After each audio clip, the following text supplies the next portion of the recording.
প্রিয় দর্শকেরা, আপনারা দেখছেন Bengal national TV. 5 international festival 2025 Padma Shri প্রাপ্ত মমতা শঙ্কর বন্দ্যোপাধ্যায়ের শুভ সূচনা করলেন এই ফেস্টিভ্যালের। এবং এখানে ইন্টারন্যাশনাল ফ্রান্স, জাপান, বাংলাদেশ থেকে সব স্টুডেন্টরা এসছে। ফিল্ম ফেস্টিভ্যালের 33টা ফিল্ম এখানে দেখানো হবে 4 দিন ধরে, আজ 5 তারিখ থেকে 8 তারিখ পর্যন্ত। তো বিভিন্ন পরিবেশ নিয়েই ফিল্ম ফেস্টিভ্যালটা শুরু হয়েছে ফিল্ম ফেস্টিভ্যালে এবং ডকুমেন্টারি গুলো দেখাবার জন্য। এবং এখান থেকে আমরা বলবো যে বেঙ্গল ন্যাশনালের দর্শক বন্ধুরা যারা আছেন তারা আপনারা আমাদের পাশে থাকুন, সাথে থাকুন, সাবস্ক্রাইব করুন চ্যানেলটিকে। উদ্বোধন হলো কটা ফিল্ম আমাদের ফেস্ট 5 ইন্টারন্যাশনাল ফিল্ম ফেস্টিভ্যালের সেকেন্ড এডিশন অ্যান্ড এই বছর আমরা রিসিভ করেছি 39 কান্ট্রিজ থেকে প্রায় 550-এর উপর সিনেমা রিসিভ করেছি। আর আমরা এবছর দেখাচ্ছি, শোকেস করছি 30টা ফিল্ম। তার মধ্যে 3টে ফিল্ম হচ্ছে অ্যানথ্রোপোলজির উপর অ্যান্ড বাকি 27টা হচ্ছে আমাদের সারা পৃথিবীর থেকে আসা সিনেমা। অ্যান্ড বেশ কিছু বাইরের থেকে মানে বিদেশ থেকে আমাদের ইন্ডিয়ার থেকে অনেক ফিল্ম মেকাররা এসছে, আরও আসবে 4 দিন ব্যাপী এই ফিল্মে। অ্যান্ড আমাদের তো ফিল্মের থিমটা নিশ্চয়ই আপনারা সবাই জানেন যে মেইনলি হচ্ছে এনভায়রনমেন্ট অ্যান্ড ক্লাইমেট চেঞ্জের অ্যাওয়ারনেস অ্যান্ড আমাদের হারিয়ে যাওয়া হেরিটেজটাকে মোর আমরা ফোকাস করছি ফিল্মের মাধ্যমে। অ্যান্ড আমরা যাদেরকে অডিয়েন্স হিসেবে যাদেরকে আমরা ইনভাইট করেছি, most of the students and the new generation এখনকার যারা তাদেরকে জন্য তারা যেন এই সিনেমাগুলো দেখে। So we want them to C this film. দর্শকদের উদ্দেশ্যে কি বলবেন? দর্শকদের বলবো এই ধরনের ইন্ডিপেন্ডেন্ট ফিল্ম ফেস্টিভ্যাল আসুন, দেখুন। That is the most important. It's open to everybody, just register and come and see this film. Because এগুলো সারা পৃথিবীর 550 সিনেমার থেকে মাত্র 26টা সিনেমা দেখানো। সো অবশ্যই সেই সিনেমাগুলো একটা ভ্যালু আছে। অনেক বড় বড় ফিল্ম মেকাররা আসছে, পাঠিয়েছে তাদের সিনেমা দেখাবার জন্য, তারা নিজেরাও আসছে। সো আসুন, এই ধরনের ইন্ডিপেন্ডেন্ট সিনেমাকে সাপোর্ট করুন। এটা সব থেকে আগে বলবো দর্শকদের, ইন্ডিপেন্ডেন্ট সিনেমাটাকে স্ট্রং করুন।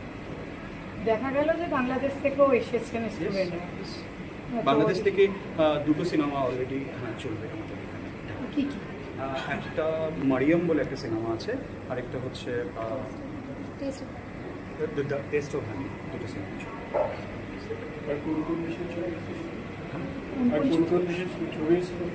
69 কান্ট্রিজ। এখন আমাদের ভারত থেকে শুরু করে নেপাল, এখানে অনেকগুলো ফ্ল্যাগ দেখতে পাবেন আপনারা, কোন কোন দেশের ফ্ল্যাগ। সবগুলো দেশে এটা দেখানো হচ্ছে না, তবে মেইনলি দেখানো হচ্ছে ফ্রান্সের একজন ডিরেক্টর এসছেন, ওনার সিনেমা দেখানো হচ্ছে। এখন মহারাষ্ট্র থেকে একজন এসছেন, ওনার সিনেমা দেখানো। এরকম বিভিন্ন জায়গা থেকে বিভিন্ন সময়ের ফিল্ম মেকার আছে। কাজাকিস্তান থেকে একজন আসার কথা 7 তারিখে একজন ফিল্ম মেকার সিনেমা নিয়ে আসবেন। So thank you. তার সাথে আজকে ফিল্ম ফেস্টিভ্যালের শুভ উদ্বোধন হলো, এখান থেকে কি বলবেন, কি বার্তা দেবেন? উদ্বোধনের জন্যই আমরা ওয়েট করছি, এখনো হয়নি। কিন্তু দ্য প্রজেক্ট বিহাইন্ড, যেখানে 550টা ফিল্মস এসছে, তার থেকে জিনিসটা চুজ করা হয়েছে বা আজকে যেভাবে 69 কান্ট্রিজ পার্টিসিপেট করেছে on such a theme, environment protection, আমার মনে হয় এত রেলিভেন্ট। আমরা দেখি, ওয়েট করে আছি আমার ফিল্মস দেখতে। কিন্তু আগেরবারের যে ফিল্মসগুলো গল্প ওদের কাছে শুনলাম, ভীষণ touching ways and the way they are trying to preach and empower people with the thought. আমার মনে হয় it's a great initiative. Teachers day তো খুব আমাদের জন্য একটা বিশাল দিন। আমি ছটফট করছি তখন সেই সবে, বিকজ একটার পর একটা কলেজ, ইউনিভার্সিটি, স্কুল, ক্যাম্পাসে it's a true celebration. Some at least 18 they treat us like goddesses. But it's important আমাদের টিচারদের জন্য আজকে টেকনোলজি নাম টিচারদের যদি কন্ট্রিবিউশন না থাকে তাহলে কিন্তু কোনো ইনস্টিটিউট না থাকে। So we all are indebted to the teachers who actually bring about the transformation. আর পলিউশন যেটা রয়েছে, প্লাস্টিক, এই বিষয়ে কি বলবেন? আমাদের ভীষণ কনসিয়াস হতে হবে। আর আমাদের প্রত্যেককে নিজেদেরকে ফার্স্টে ফিল করতে হবে কত ইম্পর্টেন্ট সবুজটা বাড়ানো, নেচারটাকে পারফেক্ট প্রশান্ত বা আজকে প্লাস্টিক চারিদিকে ছড়িয়ে কত রকম আমরা ভিডিওস দেখেছি, কত রকমভাবে আমাদের স্টুডেন্টসরা বানিয়েছে, প্রেজেন্টেশন বানিয়েছে, যাতে দেখানো যায় যে প্লাস্টিকের জন্য ভেতরে নিয়েছে। সো ইট ইস ভেরি আমরা কী করে দেশটাকে, ওয়ার্ল্ডটাকে, আর্থটাকে সবুজ রাখা। আপনার নাম? মানুষের হচ্ছে সেটাই এর মধ্যে। আর আমি সবাইকে বলবো, কারণ বিজয়ের পরে আপনারা বাইরে কোথাও সেইভাবে দেখতে পাননি, যদি আপনারা এখানে এসে দেখেন আমি ভীষণ খুশি হব। এবং আমার যে ডিরেক্টর, সে প্রথম ছবি অভিজিৎ শ্রীদাস, তার জন্যও আমি অনুরোধ করব যে আপনারা ওর এই সিনেমাটা দেখুন, যে কি অসাধারণ কাজ করেছে। আর এটা মানে এই ফিল্ম ফেস্টিভ্যালটা একটু অন্যরকম, কারণ এখানে একটা অন্য পারপাস আছে, মানে এনভায়রনমেন্ট নিয়ে, পারিপার্শ্বিক আমাদের যে গ্লোবাল এনভায়রনমেন্ট, সেই সব নিয়ে ওরা ফিল্মগুলো, মেন টপিকটা হচ্ছে সেইটা। আর আমার মনে হয় যে হাই টাইম যে আমরা আমাদের পরের প্রজন্মের জন্য এগুলো আমরা একটু ভাবি যে কিরম পৃথিবী আমরা রেখে যাচ্ছি। ধন্যবাদ। ফেস্টিভ্যাল প্রোগ্রামে ভীষণ ভালো, কারণ বাংলাদেশ থেকে কলকাতায় মানে ইন্টারন্যাশনাল ফিল্ম ফেস্টিভ্যাল সবসময় আমার জন্য খুবই মানে আগ্রহের একটা জায়গা, কারণ এখানে অনেক রকমের ফিল্ম দেখা যায় যেটা কিনা এমনি থিয়েটারে দেখা যাচ্ছে না। এবং যেটা বারবার ওরা বলছিল মমতা সম্প্রতি সহ আর অনেকে, যে শুধু ফিল্ম মেকিংয়ের মধ্য দিয়ে শুধু এন্টারটেনমেন্ট না, অন্য লার্নিংগুলো হচ্ছে। এবং যা অনেক ধরনের মানে ইন্ডিয়ার অনেক কর্নার থেকে বা অন্যান্য কান্ট্রির বিভিন্ন কর্নারের সত্যিকারের গল্পগুলো আমরা দেখতে পাবো আর কি, বিভিন্ন ইস্যু নিয়ে। সেটাও আমার যেটা সবসময় শেখার একটা ব্যাপার আর কি, যেটা থেকে ভীষণ এক্সাইটেড। আমার নিজের ফিল্মও আছে। কলকাতা কেমন লাগছে? কলকাতা বলতে এই মুহূর্তে শুধু কলকাতা, আসলে আমি সল্ট লেকের আশেপাশে যতটুকু ঘুরেছি আর এই ফিল্ম ফেস্টিভ্যালটুকুর মধ্যেই আছি, তো ভালোই লাগছে। ভলেন্টিয়ারদের সাথে কথা হচ্ছে, অন্যান্য স্টুডেন্ট যারা অর্গানাইজ করছে তাদের সাথে কথা হচ্ছে, তো শুধু ভালো তাদের সাথে।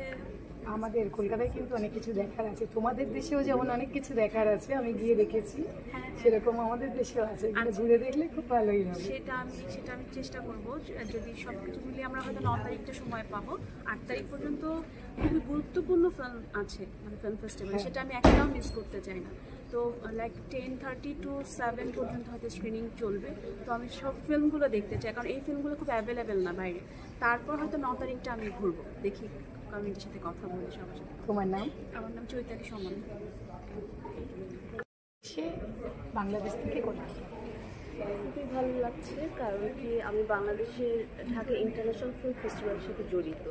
সো এই একটা ইন্টারন্যাশনাল ফিল্ম ফেস্টিভ্যাল, তো ফেস্টিভ্যালে যে ফিল্মগুলো হয় সেগুলো সময় অ্যাভেলেবেল, যে বাইরে দেখা যায় তা কিন্তু কমার্শিয়াল ফিল্মগুলো যেগুলো আমরা দেখতে পাই অ্যাভেলেবেল। তো আমার তো খুবই ভালো লাগছে এখানে এসে এটা। আর এই ফেস্টিভ্যালের সাথে আমি জুরি হিসেবে সেই প্রথম থেকেই আছি, এবার এটা সেকেন্ড টাইম, তো ভালো লাগছে আমার। দর্শকদের উদ্দেশ্যে কি বার্তা দেবে? দর্শকের উদ্দেশ্যে বলবো যে যারা বিশেষ করে ফিল্ম মেকিং করতে চায়, নিউ জেনারেশন যারা এবং যারা ইন্ডিপেন্ডেন্ট ফিল্ম মেকার, তাদের তো অবশ্যই এসে এই ফিল্মগুলো দেখা উচিত আমি মনে করি। যারা একটা ভিন্ন ঘরানার ফিল্ম দেখতে চায়, বানাতে চায়, ভবিষ্যৎ ফিল্ম মেকার হতে চায়, তাদের অবশ্যই এই ফিল্ম, কারণ কি স্বল্প বাজেট কীভাবে ভিন্ন ভিন্ন আঙ্গিকে ফিল্ম বানানো যায়, ওদের সবাই এই ফিল্মগুলো দেখা উচিত। নাম? বৈশাখী সরকার। ফিল্ম ফেস্টিভ্যালটা আমাদের এখানে হচ্ছে, তো আমরা অ্যানথ্রোপোলজিক্যাল সার্ভে অফ ইন্ডিয়ার সাথে কোলাবোরেশনে এই ফিল্ম ফেস্টিভ্যালটা অর্গানাইজ হয়েছে। এবং অ্যানথ্রোপোলজি অ্যান্ড এনভায়রনমেন্ট এই দুটো খুবই ক্লোজলি রিলেটেড, তো সেখানে আমরা বেশ কিছু অ্যানথ্রোপোলজিক্যাল ফিল্মও এখানে দেখানো হচ্ছে। এবং এই আমরা বাই প্রোভাইডিং দিস ভেন্যু, এই ভেন্যু অ্যান্ড ইনফ্রাস্ট্রাকচার করে আমরা কোলাবোরেশন করেছি ফেস্ট 5-এর সাথে to organise this film festival. And এটা একটা গ্র্যান্ডভাবে কীভাবে এনভায়রনমেন্টাল ইস্যুসগুলো in the small and marginal communities, সেই কমিউনিটিগুলোর মধ্যে হাউ এনভায়রনমেন্ট ইজ ইম্প্যাক্টিং, এই রিলেটেডও বেশ কিছু ডকুমেন্টারি ফিল্ম এখানে দেখানো। তো আমরা এক্সপেক্ট করছি যে it's a very important and exceptional film festival, যেখানে প্রচুর দর্শক আসবে এবং এখানে it will be a huge success. Thank you. এইরকম নতুন নতুন আপডেট দেখার জন্য বেঙ্গল ন্যাশনাল টিভিকে ফলো, লাইক, সাবস্ক্রাইব, শেয়ার করুন। প্রিয় দর্শক বন্ধুরা, আমাদের চ্যানেলের পাশে থাকুন।